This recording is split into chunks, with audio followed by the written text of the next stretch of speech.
काहे तू हमर सदिया रचाबै छी चले जाइबो हमे तोहसे दूर गे माँ। काहे तू हमर सदिया रचाबै छी चले जाइबो हमे तोहसे दूर गे माँ। कौने जन्म के भगवान दै छौ साजा बेटी के भगाबै माय से दूर हो राम। कौने जन्म के भगवान दै छौ साजा बेटी के करै छौ माय से दूर हो राम। कौने जन्म के भगवान दै छौ साजा रिमझिम रिकॉर्डिंग स्टूडियो सिमरी बख्तियारपुर। बेटी के करै छौ माय से दूर हो राम। बाबूजी के है बारे रे दुलरिया काहे छोड़ाबै छहो अपन दुआरिया अपन दुआरिया। बाबूजी के है बारे रे दुलरिया काहे छोड़ाबै छहो अपन दुआरिया।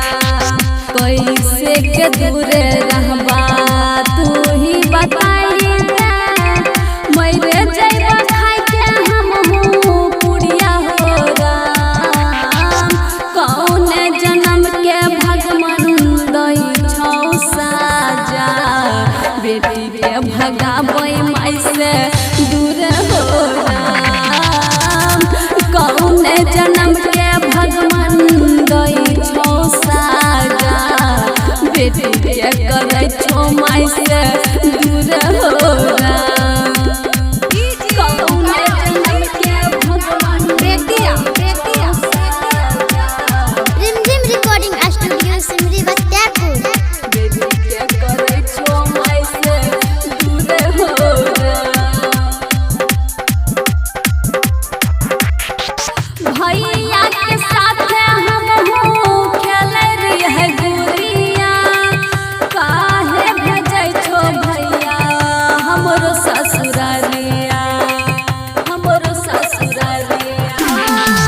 भैया के साथे हमहू खेलै रहियै गुड़िया काहे भेजै छौ भैया हमरो ससुरालिया। केकरा के कहबै सुना हो भैया भैया बिना लगतै सब कुछ सुना हो राम। कौने जन्म के भगवान दै छौ साजा बेटी के करै छौ माय से दूर हो राम। कौने जन्म के भगवान दै छौ साजा बेटी के भगाबै माय से दूर हो राम। कौने जन्म के भगवान रिमझिम रिकॉर्डिंग स्टूडियो सिमरी बख्तियारपुर। बेटी के करै छौ माय से दूर हो राम। ओकिल आय बेला पापा सुना हो बचनिया रुचि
सदिया रचाबै छी चले जाइबो हमे तोहसे दूर गे माँ काहे तू हमारे सदिया रचाबै छी चले जाइबो हमे तोहसे दूर गे माँ कौन जन्म के भगवान दै छौ साजा बेटी के भगाबै माय से दूर हो राम कौन जन्म के भगवान दै छौ साजा बेटी के करै छौ माय से दूर हो राम। रिमझिम रिकॉर्डिंग स्टूडियो सिमरी बख्तियारपुर।